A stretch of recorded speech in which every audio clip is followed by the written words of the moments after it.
ఎత్తున త్రాగునీటి సమస్య కూడా విశాఖపట్నమే కాకుండా అనకాపల్లి జిల్లా పూర్తిగా ఇంటింటికి ఏదైతే మేము ఎలక్షన్ మేనిఫెస్టోలో పెట్టామో కొళాయి ద్వారా నీళ్లిచ్చే బాధ్యత తీసుకుంటామని చెప్పి కూడా నేను మీకు తెలియజేస్తున్నా.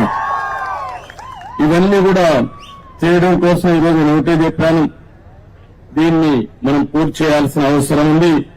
ఇప్పుడే నేను చెప్పిన ఫిగర్స్ లో కూడా మన వాళ్ళు చెప్పింది 800 కోట్ల రూపాయలు ఖర్చు పెడితే 93వ కిలోమీటర్ వరకు 2,20,000 ఎకరాలకు నీళ్లు ఇస్తాం, సాగునీరు ఇస్తాం.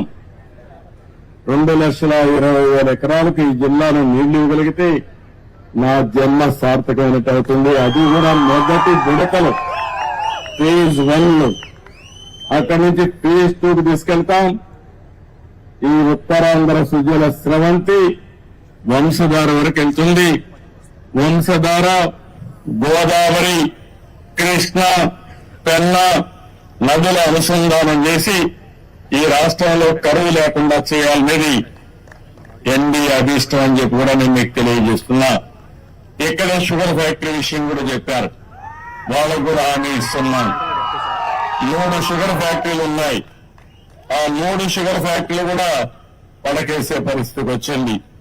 ఆ అసమర్థ ప్రభుత్వం ఏమాత్రం ఆలోచించలేదు. దీనివల్ల కూడా ఇబ్బందులు ఉన్నాయి. నేను అందుకని ఈ మధ్యకాలంలో మనం చూస్తే షుగర్ ఫ్యాక్టరీస్ లో కూడా చక్కెర వినియోగాలు తగ్గిపోయారు. ఎందుకంటే ప్రతి ఒక్కరికి బాడీనే షుగర్ ఫ్యాక్టరీగా తయారైపోయింది.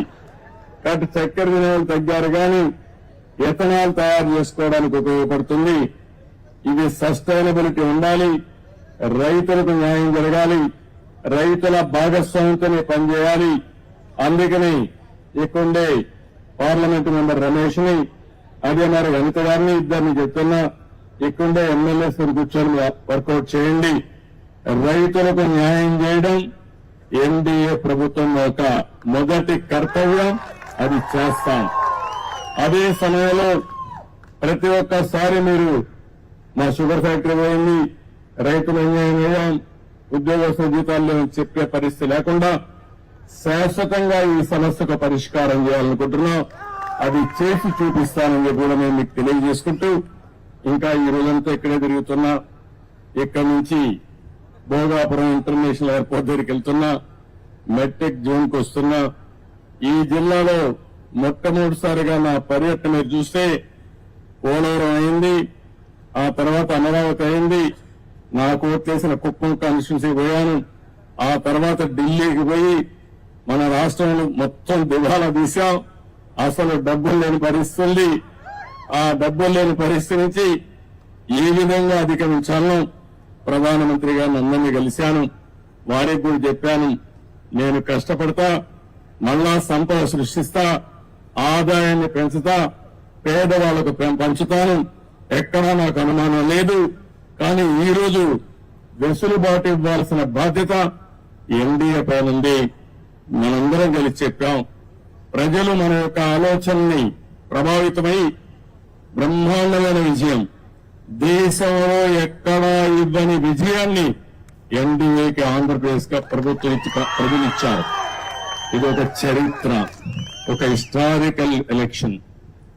ఒక నియోజకవర్గంలో 95,000 ఓట్లు ఒక ఎమ్మెల్యేకి, ఎంపీ కాదు. 95,000, 94,000, 90,000 ఈ విధంగా ఊర్లో ఉండే వాళ్ళందరూ ఏకపక్షంగా ఓట్లేశారు, గెలిపించారు. కానీ మీ రుణం తీర్చుకోవడం మా బాధ్యత. అందుకే నేను ఇంకొక మాట కూడా చెప్తున్నా, ఓట్లేసాం, మా పని అయిపోయిందని ఇంట్లో పడుకుంటే మళ్ళా దొంగ మాటలు చెప్పే వాళ్ళ మాటలు వింటే వాళ్ళ బజార్లో తిరగనిస్తే మళ్ళా మన బతికేమవుతుందో మీరే ఆలోచించుకోవాల్సిన అవసరం అని నిన్నే చూస్తున్నా. విశాఖ స్టీల్ ప్లాంట్ ఎవ్వరూ ఆలోచించలేదు. మేము దాన్ని ఏ విధంగా కాపాడుకోవాలో మేము ఆలోచిస్తున్నాం.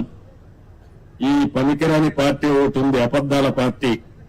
ఆ పార్టీనే అబద్దాల ఫ్యాక్టరీ. అది వాళ్ళ కడుపంతా అబద్దాలు అంటే ఆ పొట్ట నిండా అబద్దాలు తప్ప ఏమీ ఉండవు వాళ్ళకి.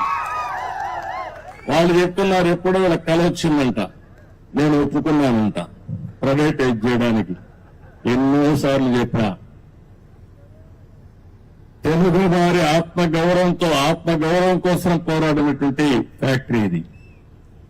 ఆంధ్ర తెలంగాణ ఉంటే విశాఖ ఆంధ్రుల హక్కుని ప్రాణత్యాగాలు చేసి ఆందోళన చేసి ఈ ఫ్యాక్టరీని సాధించుకున్నాం.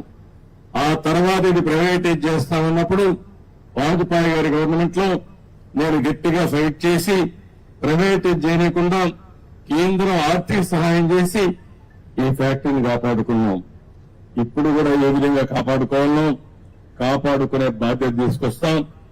ఈ చేతగానే అబద్దాలు చెప్పే వాళ్ళ మాటలు నమ్మితే చాలా సమస్యలు వస్తాయి. ఒక పక్క అబద్దాలు చెప్పే వాళ్ళని ఎప్పటికప్పుడు ఖండన చేయాలి, ఖండిస్తుని మళ్ళా వాస్తవాలు చెప్పాలి. అక్కడ వాస్తవాలు చెబితే మీకు పనులు చేయాలి.